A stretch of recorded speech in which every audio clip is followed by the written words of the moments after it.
Welcome, ladies and gentlemen, to Truth on the Tracks. I'm Brandon Turbeville, your host. Tonight is July the 13th, 2015, and we're going to talk about a number of different subjects tonight. If we're able, we're going to try to cover the geopolitical arena, specifically with Syria. We're going to be talking briefly about Greece, about Ukraine, about the world economic crisis, and perhaps we'll even touch on the Confederate flag issue, which is a wedge issue nonetheless. We will perhaps try to touch on that, as well as another South Carolina issue with a gentleman being sentenced to 8 years in prison for defending himself. So we'll try to get into all that as soon as we can.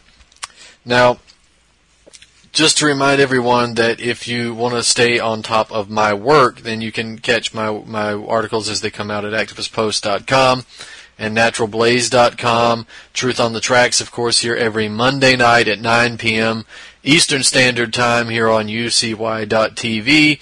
And, of course, the show is being rebroadcast on a number of networks outside of UCY, and it's being rebroadcast here on UCY at the current time at 7 nights a week, on 7 nights a week. So I encourage you to check that out on one of the broadcasts. And, of course, if you listen to it while it's being broadcast, there will be a chat room available as well. So we also want to welcome our new listeners from overseas, from the UK and from other places in Europe, Lithuania, Greece, and a number of other countries. So welcome to all of you. Now, if you want to keep track of my work specifically, then I encourage you to go to brandonturbeville.com, which is the website where I repost all of my articles, all of the YouTube videos, all of the relevant information there, the archives of this show. There's also tabs where you can find the books, and that'll take you to the bookstore. There'll also be an events page where you can keep track of any speaking events that I might be taking part in.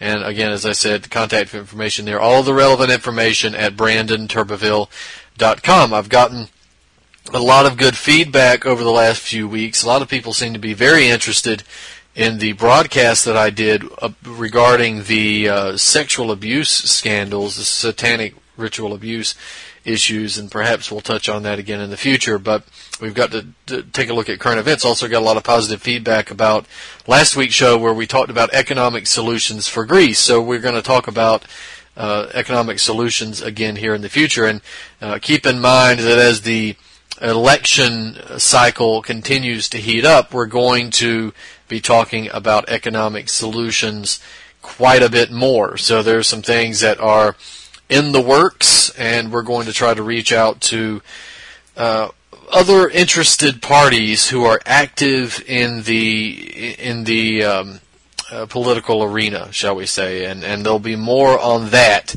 in the coming weeks. So please stay tuned, and we'll announce the relevant developments there as well. So we're going to be reaching out to some people and seeing how we can spread the influence here on the ground. And hopefully there'll be an opportunity for listeners to be able to be involved and readers to be involved, and we'll put out the call for assistance when necessary. So just keep tuning in to the show.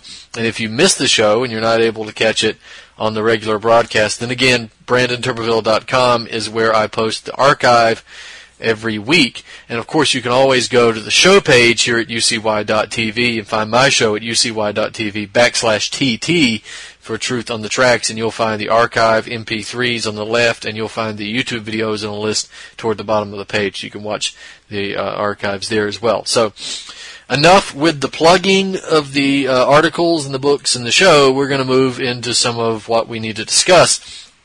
Now let's talk about first the Syrian situation. The recent developments in Syria, the situation on the ground is not perhaps as positive as we would like, not as negative as the Western media would present it. The Western media is presenting Assad as having lost control over the overwhelming majority of the country, and that he's embattled, and he's about to lose Latakia, and that he's about to lose a number of other places. But this is not the reality on the ground. In fact, Assad has the support of the overwhelming majority of the Syrian population.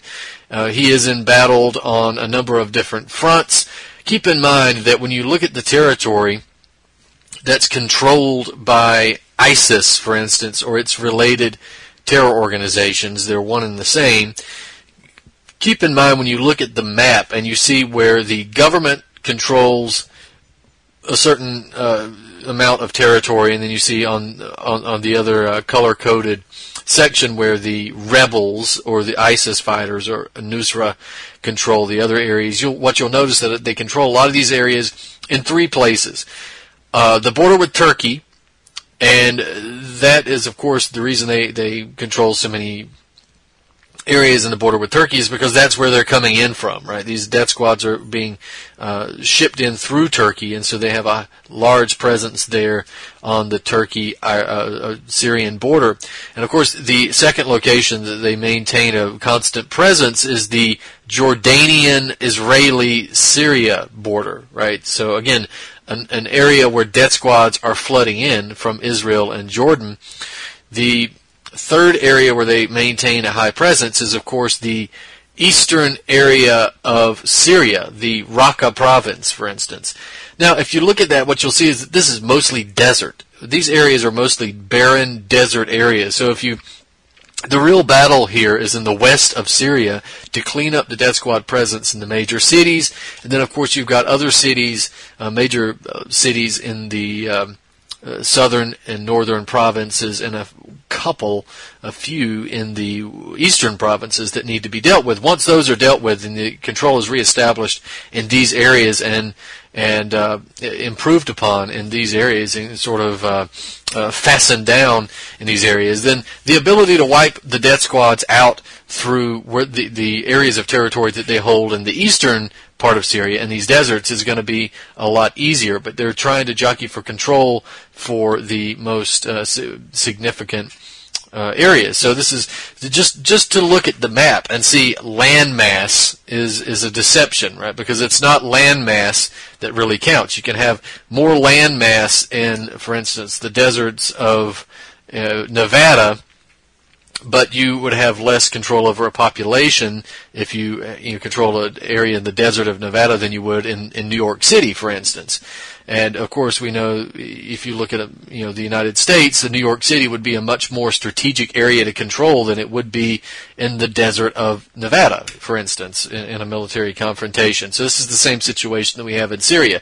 You're going to control Idlib, you're going to control Damascus or Aleppo or Latakia or Homs, or you're going to control the deserts of Raqqa. Essentially, the Assad government is allowing the death squads to control the deserts of Raqqa out of strategic necessity. And these areas will be mopped up if left to the devices of the Syrian government, and the West and the West stops funding these death squads and facilitating them through Turkey and Jordan and so forth. We won't go back over that whole story because we've done that here many times. Now, with all that in context, we've got to look at some plans that we have discussed here on this show repeatedly, and that's the plan for a buffer zone or a safe zone being established in Syria. Now, Erdogan, who recently lost the elections in Turkey, his party lost the elections in Turkey as well, is even frightening members of his own government. We know that in the past, Turkey sent troops into Syria under the guise of protecting the Turkish enclave that's in Syrian territory, the tomb of Suleiman Shah. They did this as a cover. They wanted to act as cover for death squads entering in through Syria, through Turkey rather, into Syria. But there's been a recent announcement. Erdogan has said that he plans to invade Syria. He plans to occupy a large swath of land in northern Syria and establish a buffer zone there. Now, this plan has been arranged largely by the footwork of Erdogan through a series of rule changes to Turkish law, and it's being justified on the basis of the Syrian refugee crisis. Erdogan is arguing that by creating a buffer zone in Syria, that Syrian refugees will have a larger area where they can find shelter and protection and food, and an area particularly that is not Turkey. But Erdogan is not using the plan just for the it's certainly not for the benefit of Turkey's humanitarian relief assistance programs, and certainly not for the benefit of the Syrian refugees. His public presentation of the plan not only is involving the assistance to the Syrian refugees, it involves the combating ISIS in Syria. That's the public justification for it as well. But this is not going to be a battle against ISIS. It's going to be a military operation and a battle against the secular government of Bashar al-Assad. And we knew this was going to happen for some time. It's also going to be a battle, of course, against the Kurdish forces that are seemingly carving out their own independent country. And we're going to talk about that as well. They're doing that in the areas that are bordering and possibly even encompassing some of the Kurdish areas in Turkey.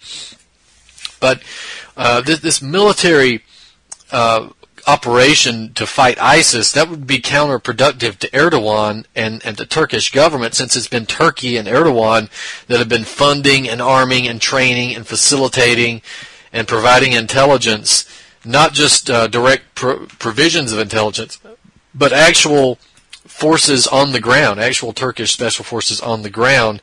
So it would be counterproductive for Turkey to continue this type of line, since Turkey's been supporting ISIS to begin with and other relevant terrorist organizations, Nusra and that sort of thing. The real targets in this plan are Assad and the Kurds. We got a quote from Erdogan where he says, "We will never allow the establishment of a state in Syria's north and our south. We will continue our fight in this regard no matter what it costs." Now, that statement was not a statement about ISIS. It was a statement about the YPG, the Syrian Kurdish militia, which is apparently gaining ground in Syria's northern regions against ISIS. And that battle appears to be helped somewhat by the United States bombing campaign and death squad herding and this geopolitical intrigue campaign that the U.S. is engaged in, as well as in some intelligence maneuvering as well. Now, Turkey has been a proponent of a buffer zone in Syria for a long time, as well as have other NATO countries. Remember, the establishment of a buffer zone would be the repeat of the Libyan tragedy. Remember, it was the buffer zone establishment that led to the bombing of the Libyan military and eventually the murder of Gaddafi and the destruction of Libya as a civilized state. Turkey has been hesitant to go it alone on the establishment of a buffer zone like this, partly because of the repercussions that would come from a direct confrontation with the Syrian military. But that hesitancy appears to be changing, right, as the Turkish National Security Council already has begun discussing the possibility of an invasion. Now, the Telegraph has reported that the Turkish media was briefed on the orders to invade Syria, and it suggested that the military is about to send a force of about 18,000 soldiers across the border into Syria. There was speculation at the time that the attacks were going to come last week. Now, that didn't happen, but we are still sort of on the precipice of a potential Turkish attack into Syrian territory. The goal would have been to seize territory about 60 miles across and 20 miles deep into Syria, as well as the border crossings of Azaz and Jarablus. The Kurdish fighters in Syria are working to unite the northern areas of Syria from places like Afrin to Kobani onto the Iraqi border under their control. We also see that the Iraqi Kurds are trying to do something similar in Iraq. And then, of course, we've got the Iranian and Turkish Kurds. We'll get to that interesting situation shortly. Now, a buffer zone would allow Turkey to prevent the PYG and the PKK from joining forces and then threatening to establish Turkey in their quest for a Kurdistan. Of course, the Iraqi and Turkish Kurdish militias. Another benefit to such a plan, the creation of a buffer zone in Syria, at least from the point of view of the Islamists and the imperialist Turks, would be that a buffer zone would provide an even deeper forward operating base inside Syria, when they could launch more and more terrorists to fight against the Syrian army from an even deeper location, essentially squeezing the Syrian army with these death squad fighters being shipped over to their borders. Now, there's pro-Erdogan newspapers in Turkey that are reporting that the new rule changes, which is again something that Erdogan had been quite adept at doing during his tenure as president, and that was a disastrous tenure, that those new rule changes will allow the Turkish military to use ISIS as a pretext for the invasion. For instance, we have Sabah newspaper saying, quote, ISIL, along with other armed groups that have the potential to jeopardize Turkey's security, will be included as threats to Turkey in the amended rules, and the Turkish armed forces could launch an operation against ISIL once it approaches its borders. So again, there they are using the pretext of ISIS. Now, the Turkish military is apparently uneasy about the plan. The Turkish military seems to be suggesting that the Turks just take part in this international bombing coalition that was allegedly established against ISIS. But of course, that has been directed at Syrian infrastructure and civilian infrastructure. It's helped, not hurt ISIS. Now, there's also a rumor that there are some what we would call institutional reservations, meaning offices of government that are hesitant to take part in the operation. And there's the question of legality in terms of Turkish law. Despite Erdogan, there's, of course, the lack of a UN Security Council resolution, but that doesn't really mean anything when it comes to foreign militaries invading sovereign countries in the modern world. There's also some opposition from opposing political parties in Turkey, like the Republican People's Party, which is the CHP, that are opposing this. At the end of the day, we have to remember that any attempt by Turkey to create a buffer zone inside Syria is just a farce. It's a scam, right? The death squads that are running crazy in Syria are creatures of NATO, and they remain under NATO's command. The true enemy of ISIS and ISIL and Nusra and Al-Qaeda has always been Bashar al-Assad. And any attempt at weakening Assad is a reminder that NATO is providing direct support to ISIS and the related terror organizations. So you can't make any mistake about this. A buffer zone in Syria is going to have the same effect as the buffer zone in Libya. So we've got to do everything we can to make sure that there's no Libya 2.0. Now, on the heels of the Turkish announcement of plans to invade Syria, we also get a Jordanian announcement to the same effect. So it's just one day after Turkey announced its plans to invade Syria and create this no-fly zone or buffer zone, we have Jordan announcing the same thing. We have a report by the Financial Times that was published in late June, early July, that was stating that the Jordanians plan to implement a buffer zone on the southern border with Syria, and this plan would put it going across the provinces of Deraa and Sueda. The buffer zone would include the city of Deraa, the Turkish. Like the Turkish incarnation, we'd have this militarized zone which would separate the buffer area from government forces. Notice that it says the militarized zone will separate the buffer area from the government forces, but it doesn't say it will separate it from the death squads. It doesn't say it'll separate from Nusra, right? We have to have a buffer zone that keeps the government forces out, but they don't say anything about keeping the terrorists out, because their goal is to keep the terrorists in, because they want to use this as a forward operating base. So the Jordanian military would obviously be involved in this plan. The buffer zone would largely be manned by terrorists, of course, receiving support from the U.S. and the West. And it was stated clearly that the people who would man the buffer zone would be the rebels, right? What they refer to as the moderate rebels, and anything but moderate and anything but rebels. Now, the buffer zone, of course, like in Turkey, the Turkish plan is being given the coloration of a humanitarian effort to end the fighting and protect the Jordanian border and provide an area for refugees to gather. But the Free Syrian Army fanatics and and other anti-Assad rebels known to civilized humans as cannibals and rapists and murderers and pedophiles. That's a clear signal that if they are going to be manning that buffer zone, that there's nothing humanitarian about this measure, that human rights aren't entering into the equation. Now, a buffer zone, again, would be manned by a true buffer zone, which we don't support, would be manned by foreign military or peacekeeping forces. But again, allowing jihadists, who are parties to the war in Syria, mind you, to man the line, that is a complete abrogation of even the slightest attempt at public relations, for the very least. So thankfully for the Jordanians, nobody in the West is paying enough attention to see through this garbage. Now again, this comes right on the heels of the Turkish announcement, so it should make people be very wary of what's happening here. So we got to take a quick look back. If you're going to talk about the implementation of a buffer zone, you've got to look back as far as 2012. I mean, obviously we can look back to Libya, but let's look back at some official documentation here, or at least semi-official documentation from the Brookings Institution, the Military Industrial Complex, CFR Brookings Institution, their memo entitled Assessing Options for Regime Change. This is a document that you can find online, and I'll link to it in my article. This is what they say in their document.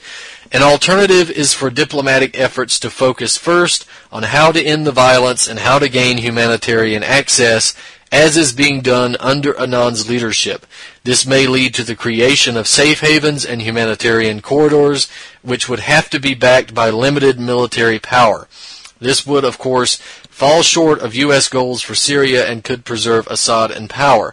From that starting point, however, it is possible that a broad coalition with the appropriate international mandate could add further coercive action to its efforts. Again, the creation of safe havens and humanitarian corridors, which would have to be backed by limited military power, and of course, and they even describe it in that document that it's just a starting point, and that there would be a broad coalition coming in to move forward with war plans against Syria. So we've also got these documents from the Defense Intelligence Agency, which go back to about 2012 as well, that showed that not only was the United States supporting ISIS and Al-Qaeda in Syria and Iraq, but that there was an attempt to set up a buffer zone was also in the cards. If we read that document, this is what that document says. It says, opposition forces are trying to control the eastern areas, Hasaka and Deir el-Zor, adjacent to the western Iraqi provinces, Mosul and Anbar, in addition to neighboring Turkish borders. Western countries, the Gulf states, and Turkey are supporting these efforts. This hypothesis is most likely in accordance with the data from recent events, which will help prepare safe havens under international sheltering, similar to what transpired in Libya when Benghazi was chosen as the command center for the temporary government. So there you go, in their own words, what they're planning to do. So that is something that should be kept in mind in any discussion of buffer zones or the Syrian situation. But in the meantime, I want to talk about the Kurdish question, because it's becoming a major issue in the Syrian-Iraq ISIS narrative that I think a lot of people are having trouble understanding. Now, I've done an article carving out Kurdistan, the U.S.-NATO plan to break up Syria and Iraq, which is available at activistpost.com and BrandonTurbeville.com as well. And we need to take a look at this so we can further understand what's taking place there. Now, over the last few months, we've been treated to a surprising barrage of praise coming from the mainstream media regarding the Kurdish fighters in Syria. The Kurds have been presented as true freedom fighters, as an opposition that the United States can justify supporting, at least at some level, and against ISIS. And we want to be the first to say that much of this praise is well deserved. The Kurdish fighters have indeed fought bravely against ISIS. They have dealt blow after blow to Western-backed terrorist groups on a number of occasions. In fact, the Kurds have even fought so skillfully that the U.S. was quick to steal credit for a high-profile operation that was actually conducted by Syrian and Iraqi Kurds. Remember the rescue of trapped Yazidis on the top of Mount Sinjar, which we reported about here on my show. The resolve that Kurdish fighters showed in their fight against ISIS at Ain al-Arab, for instance, or what the people who follow the mainstream would know as Kobani, was extraordinary. So was their understanding of the necessity for coordination and cooperation with the Syrian government with regards to issues containing mutual strategic self-interest for both parties. In other words, they've established the ability to work with whoever they need to work with for self-interest, mutual self-interest. Dare we say enlightened mutual self-interest in fighting against ISIS. Now, the West, particularly NATO, spearheaded by the United States, has had for a long time had a much different interest in the Kurdish fighters and their relationship to the region and the conflict raging there today. The Kurds have long acted as a force which the U.S. has been able to harness to stir up destabilization in Iraq, in Syria, in Turkey, and Iran. That's the same case now. Nothing has really changed in that regard. The U.S. and NATO powers are trying to use the Kurdish desire for an independent country, Kurdistan, as a destabilizing force against Syria, Iraq, and Iran, and a galvanizing force for the Turks. Now, whether or not the Kurds are ever going to obtain a Kurdistan, that remains to be seen. But the U.S. has been attempting to use the fighting force of the Kurds for geopolitical aims, and whatever those aims might be in relation to the creation or the lack of creation of an independent Kurdistan, it's clearly they're clearly being used for the geopolitical desires of the U.S. Now, despite rushing in to claim the glory of the battle against ISIS and the rescue of the trapped Yazidis on Mount Sinjar, the West, or at least the Western press, has been increasingly praising the fighters of Kurdish militias while ignoring or denying or even condemning the heroism of troops who are fighting for the Syrian government. This is not to say that the Kurdish fighters don't deserve the praise they've received. They do.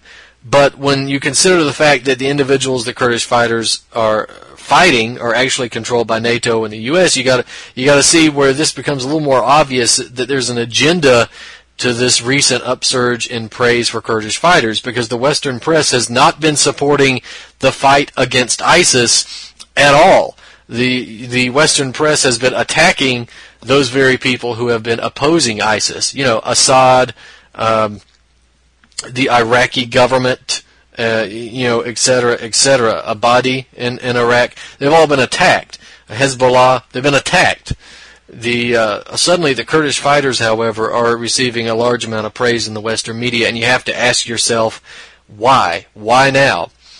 Now, to give an example of this, there's the constant reference to the village of Ain al-Arab as Kobani in the Western press, and that's an intentional statement that's being made, since Kobani is the Kurdish name for the town and Ain al-Arab is the Arabic name or the Syrian name.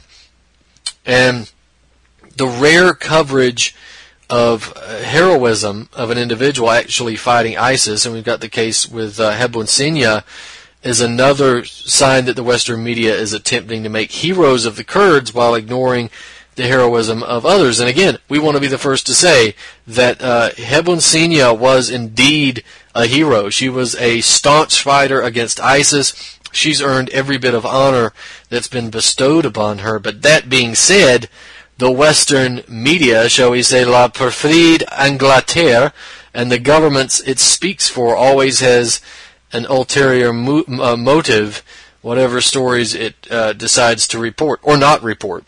So there's clearly another agenda, this positive presentation of the Kurdish fighters against ISIS. Of course, again, to be clear, we have no hostility against the Kurds here, and we support the Kurds, especially in their fight against ISIS, but we have to be streetwise here. Now, let's take this question of Kurdistan and look at the idea of carving out a Kurdistan in the Middle East. Now, we have the propaganda wheels, the propaganda machine are turning on the screens of Westerners in the United States and Europe that I just mentioned, the types of propaganda that I just mentioned. We've also got a plan to carve out Kurdistan on the ground, and that is taking a much more violent form in Syria and Iraq. The ability to remove all forces within the borders of what would be called a Kurdistan, except for the Kurdish forces, that has been the result of constant U.S. bombing and death squad herding around towns like Ain al-Arab, also around Tal Abyad and others where the Kurds are able to outline their territory by virtue of their military prowess, but also, again, by the death squad herding and the U.S. Bombing campaign. Remember, the U.S. bombing campaign has done nothing but strengthen ISIS at every location in Syria and Iraq. While even bombing Syrian infrastructure, they bombed the Iraqi military forces directly. They've accidentally dropped air support and other types of munitions and support to ISIS. But in the Kurdish areas, the bombing seems to be functioning more as a primitive and violent method of border shaping that will outline Kurdish territory from the Syrian and Iraqi territories. So increasing ISIS forces in Ain al-Arab or Kobani hampers the ability of the Syrian army to respond to those areas and defeat those forces in those areas. So it cuts off Ain al-Arab from the Syrian army and leaves the Kurdish areas to the devices of the Kurds and, of course, ISIS forces there as well. ISIS forces are being beaten back from the inside the borders of the developing Kurdistan. Now let's leave the question of the legitimacy of a Kurdistan as an independent state aside for a minute and just acknowledge the heroism of the Kurds in their fight against ISIS and Nusra and other terrorist forces. Let's leave the question of whether or not Kurdistan is a legitimate goal. We have to acknowledge the fact that in the fight against ISIS, the Kurds have found some pretty unsavory allies in the process. And when I refer to unsavory allies, I mean specifically the United States and the Free Syrian Army. So the United States has been tacitly supporting the Kurdish fighters in Iraq for some time under the pretext of assisting them in their fight against ISIS, despite the fact that the U.S. has armed, trained, funded, and facilitated, as well as directed ISIS from the beginning. The U.S. has allegedly stopped short of directly arming the Kurds, but it has maintained very close ties with them, and that's official. So some people would even argue that with the exception of the ISIS fighters themselves, the Kurds have more friendly relations with the U.S. than the Iraqi government. So the United States government has been attempting to pass legislation to directly arm the Kurdish and Sunni forces in Iraq for a while. They recently passed part of that legislation in the form of the National Defense Authorization Act of 2016, although that has not yet been signed. There are differences in the House and Senate version that are being worked out currently in Congress. But the arming of Kurds directly in Iraq, along with the Sunni forces, that's going to create the perception of fully separate and independent principalities, free from the control of the Iraqi central government, that is going to lead to the breakup of the country as a whole into three separate entities, basically the Kurdish segment, the Sunni segment, and a Shiite segment. So a plan like that has been in the works for Iraq for some time. That Joe Biden, remember, was famous for talking about this very early on in the Iraq conflict. And if the U.S. continues its support of the Kurds in Syria, the situation is ripe for the appearance of a Kurdistan or a Kurdistan-ish entity across the borders of Iraq and Syria. So a lot like the plan to break up Iraq into three separate parts, we have a similar plan that's being devised for Syria in the absence of a total destruction like we saw in Libya. So in other words, having a Assad-based kind of secular area, another area for Sunnis, and another area for other Shiites. in Syria. Now, the question of accepting arms can be explained in terms, if you're the YPG, for instance, if you're receiving arms, you can always say, well, we took arms from the U.S. Gold is where you find it, right? But the fact that the YPG is working with the Free Syrian Army, I'm sorry, that's evidence of collusion between the YPG and NATO. Now, I don't care that the media is presenting the Free Syrian Army as the moderate rebels. The FSA is entirely Al-Qaeda. It's ISIS. It's al-Nusra. There is no such thing as a moderate rebel in Syria. There has never been a moderate rebel in Syria. The FSA is documented to have committed massive atrocities in the groups, directed, armed, controlled, funded, etc. by the United States. They're intent upon implementing Sharia law on the populations that they subjugate. We've documented this many times here on this show, and of course I've documented it in my book and in my articles that the FSA is nothing more than a wing of Al-Qaeda and ISIS, even publicly stated that it was working with these terrorist organizations in the past. So the FSA, in terms of whatever moderate wing that it has, is in a hotel somewhere in the Gulf or in Europe, just lapping up the luxury of European and American and other NATO country taxpayer money. Now, the fact that the YPG would be willing to cooperate with the FSA is telling, but the fact that the FSA would be willing to cooperate with the YPG is even more telling. Remember, these guys are fanatics. They're savages. They're animals. But they're willing to cooperate with the YPG. So are they directed to do that? Well, I would imagine that, yes, they are. Of course they are. There's an increase in the signs of cooperation between the YPG and their Iraqi counterparts. You can only wonder if the events transpiring on the ground in relation to the Kurds in Syria and Iraq and Turkey are part of this overarching U.S. plan to carve out a pound of geographic flesh out of Iraq and Syria. So unfortunately for the Kurds, the history of the Kurdish community and the United States has been one of short-term usefulness and treachery. So I want to issue my warning to the Kurds in Syria, Iraq, Iran, and Turkey. Your history with the United States has not been a good one for you. It's worked well enough for the United States, but you have been left holding the bag over and over and over. How many times do you have to get screwed by the same power before you realize to not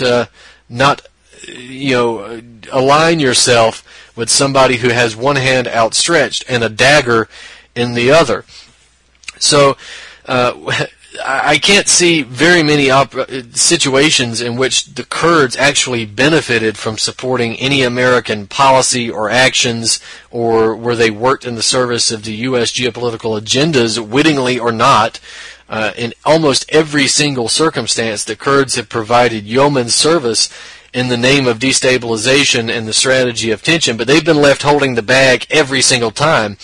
That bag almost always contains slaughter and oppression of the Kurdish people in the end. So bear that in mind, our Kurdish friends.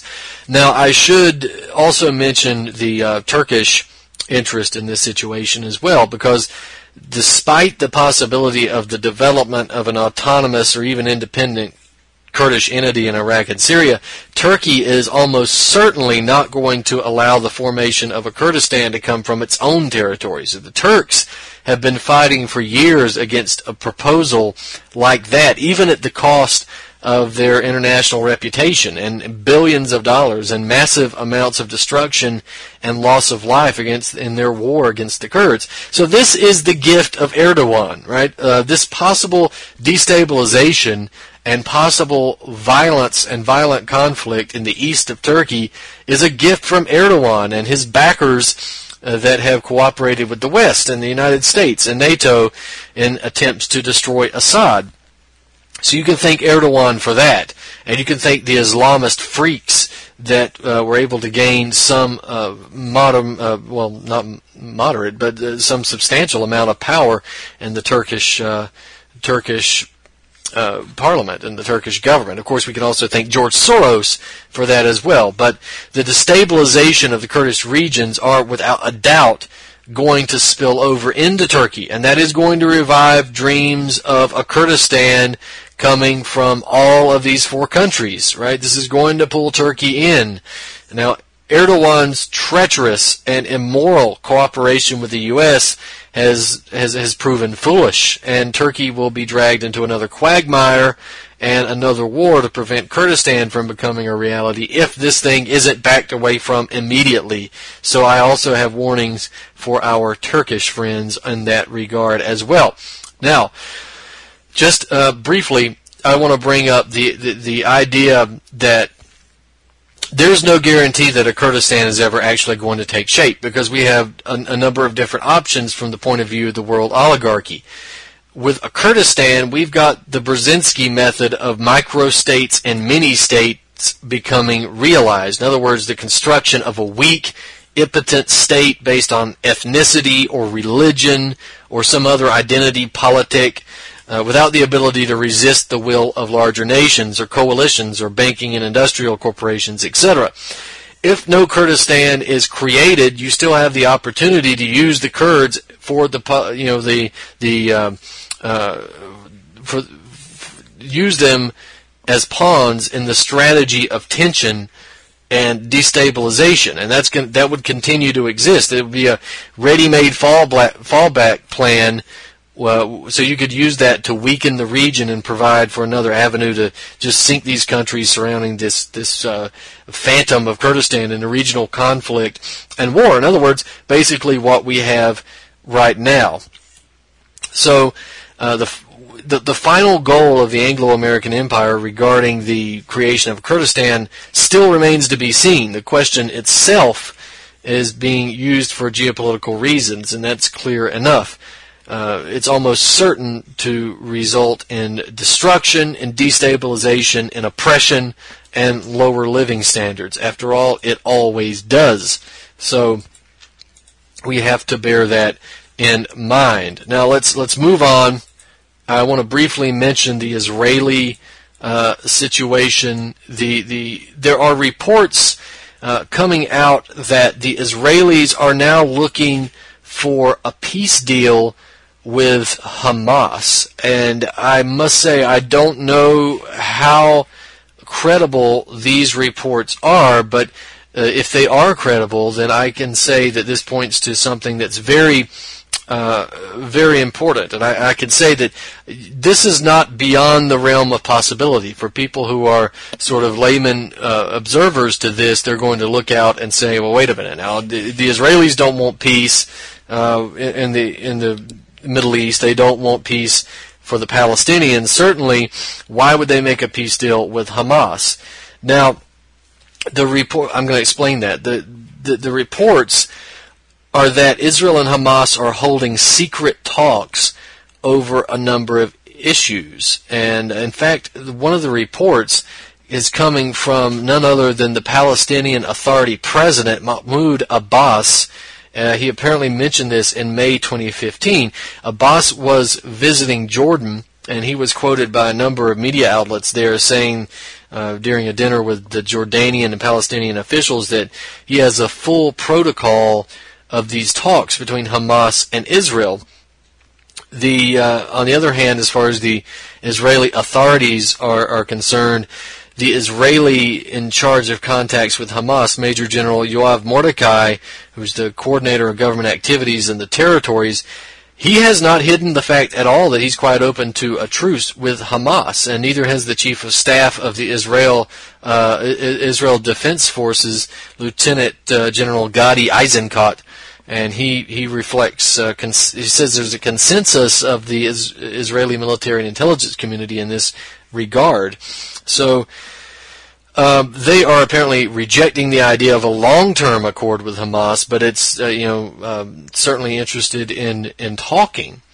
Now, let's go into this briefly here. These secret negotiations, according to some Arab sources, are to extract a commitment to establish a humanitarian ceasefire from Hamas, and accompanied by third-party guarantees. And this third party appears to be Qatar, Saudi Arabia, and some have even reported that it's the United Nations. Now, according to the deal, if these reports are correct, Hamas would promise to refrain from any hostilities against Israel for a given period, possibly 3 to 5 years.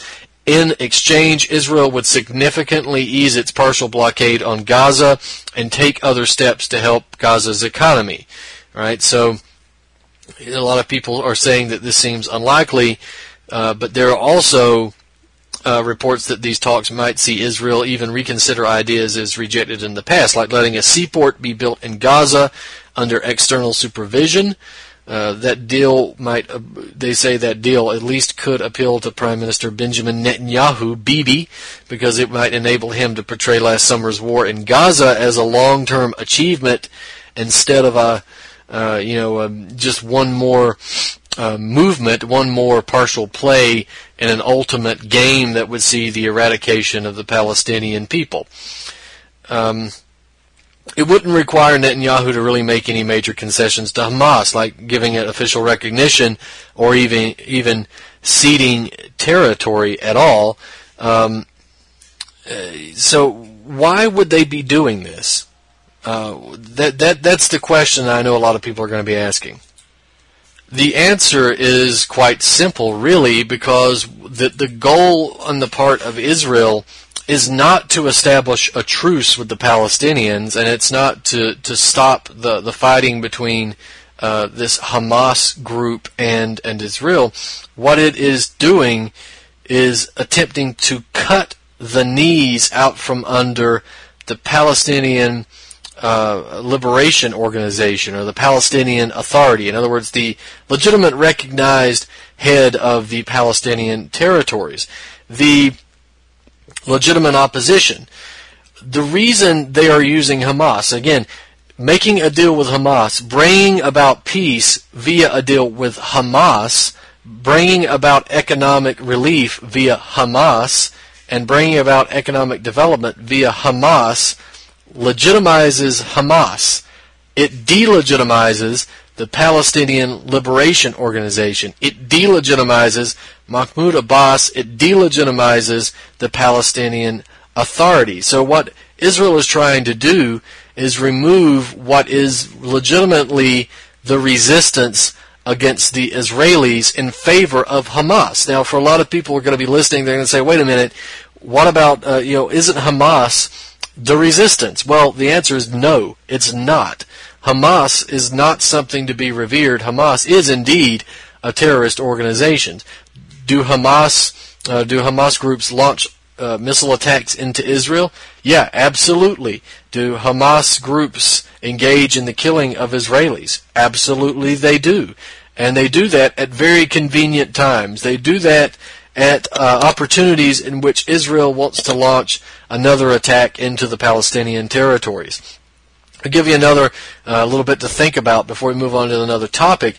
If you look at the fact that Israel actually created Hamas, for instance, in the 1970s, it was Israel who was giving direct and indirect financial aid to Hamas over a period of years. Israel aided Hamas directly. They wanted to use it as a counterbalance to the PLO, and that was reported by a number of U.S. intelligence officials in a number of mainstream media organizations, and the former CIA officials also stated that as well. So in other words, they're using these Islamic fundamentalist groups, again, to destabilize, to fracture the Palestinian resistance to Israel. So it's using the resistance, and fracturing the resistance under using this sort of false created opposition, right? This controlled opposition form. And that's what Hamas is. It is the controlled opposition to Israel on the basis of the Palestinian territories. So if you want to look up some of the history on that, I did an article a while back, Why Aren't ISIS and Al-Qaeda Attacking Israel? You can go look at the history of Hamas, and you'll see clearly Hamas is not what you've been told that it is. For instance, we've got quotes. The Wall Street Journal did an article that corroborated exactly what I'm saying, and they did an interview with Mr. Cohen, who says, Hamas, to my great regret, is Israel's creation. And he was responsible for religious affairs in the region into 1994. He watched this whole thing take shape. And let me just read you another quote from the Wall Street Journal. Instead of trying to curb Gaza's Islamists from the outset, says Mr. Cohen, Israel for years tolerated and in some cases encouraged them as a counterweight to the secular nationalists of the Palestine Liberation Organization and its dominant faction Yasser Arafat's Fatah. Israel cooperated with the crippled half-blind cleric named Sheikh Ahmed Yassin even as he was laying the foundations for what would become Hamas. And they also go on, the Israeli government officially recognized a precursor to Hamas called Mujama al-Islamiyah, registering the group as a charity. It allowed Mujama members to set up an Islamic university and build mosques, clubs, and schools. Crucially, Israel often stood aside when the Islamists and their secular left-wing Palestinian rivals battled, sometimes violently, for influence in Gaza and the West Bank. And of course, they go on to say also that that each military assault on the part of Israel only increased Hamas's appeal to ordinary Palestinians. Right? Let's move on. I'll read you another quote. It says, in Gaza, Israel hunted down members of Fatah and other secular PLO factions, but it dropped harsh restrictions imposed on Islamic activities by the territory's previous Egyptian rulers. The Muslim Brotherhood, led in Gaza by Sheikh Yassin, was free to spread its message openly. And we won't go into the detailed history. We'll perhaps do that some other time in the future. We've only got a couple of minutes left. I want to mention the world economic situation briefly. We've got the Greek default. We talked about that last week, but we've also got the Puerto Rican debt bubble that's it's bubbling off the coast of the United States with massive exposure to American banks. But around the end of July, approximately $15.3 billion of bonds are going to be due to be paid to a wide variety of creditors, the government, the IMF, and private holders, by Ukraine. On July 26th, the due date, Ukraine is not going to be able to pay the money it owes to those creditors. In other words, it's going to default. Now remember, how much have you heard about this in the press? You probably haven't heard anything about it. Remember when the Greek default was hanging in the air with the possibility of the rejection of the IMF austerity measures, along with the likelihood that the Greeks were going to announce a policy that would be more independent or sovereign and dirigistic, the result was panic, right? The panic was played out all over the Western media airwaves, and it still is being played out as we approach another deadline. I should mention through most of the show. It's July 10th when I'm recording the show. But we have a very curious aspect to this looming Ukrainian default, and that's the apparent haggling and scrambling on the part of the IMF to make sure that the country continues to implement austerity, pay its private creditors, except for Russia, and pay the IMF while staying afloat, at least on paper. When the Greeks announced that the debt it owed was unpayable, as the IMF admitted in its own report, and the Greeks said that their debts were unserviceable, the reactions from the IMF and the Eurogarchs were quite different. They said, you either pay all the payments now and implement all the austerity measures, or you'll face the wrath of the world financial elite, but not the same when Ukraine has announced they can't pay their debt. So what is the reason for the double standard? Well, the reason for the double standard is because Ukraine is right now a necessary component to the Western strategy of aggression against Russia and the destruction of Novorossiya. It's a goal that's going to be accomplished, but not if the state itself that's being used as a forward operating base and a spearhead against Russia collapses in on itself.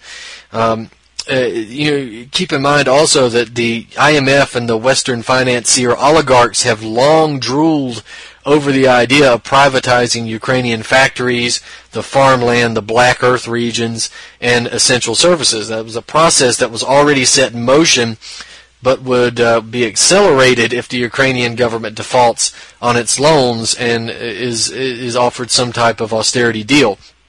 So the desire to keep the country afloat for destabilization and war purposes might be balanced with the desire to gut and privatize it, and we may see that Ukraine goes ahead after this default with some type of restructuring, but with massive austerity and massive privatization movements.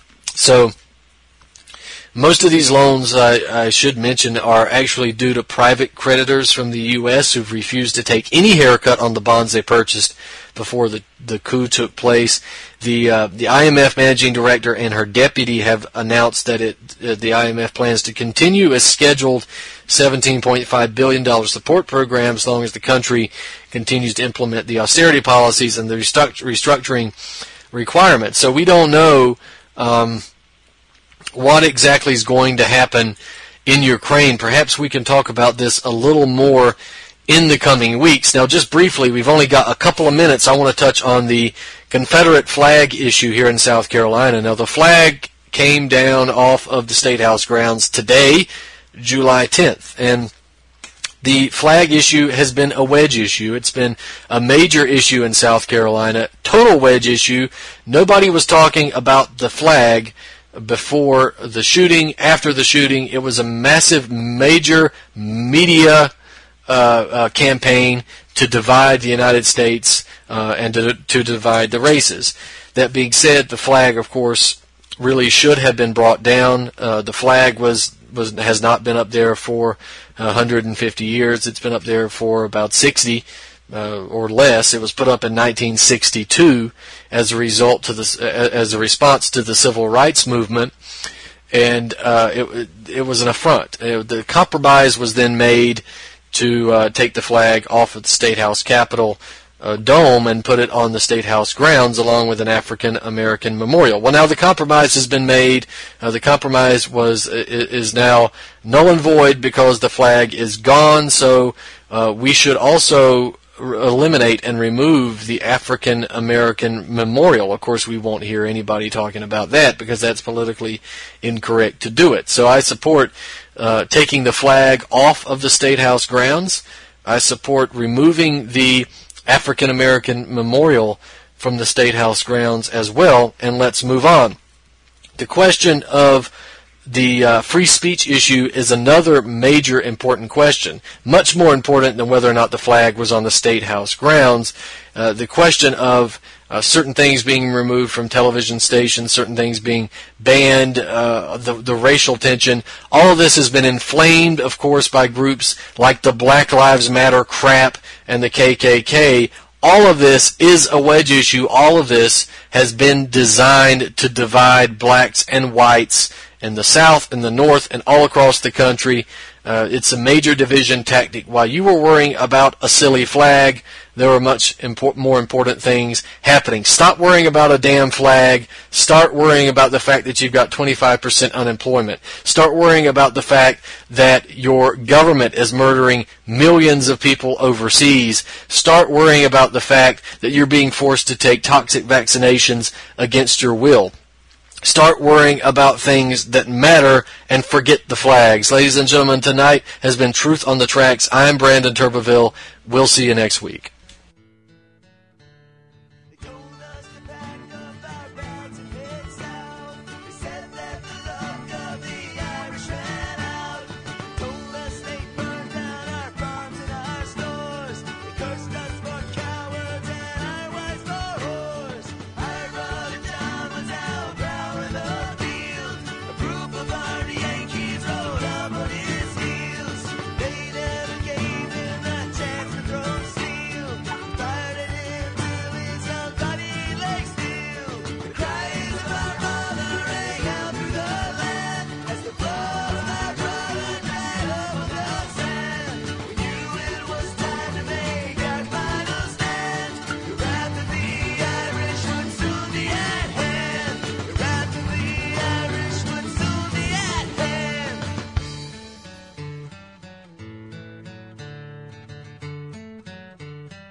For more news, visit pigminenews.com.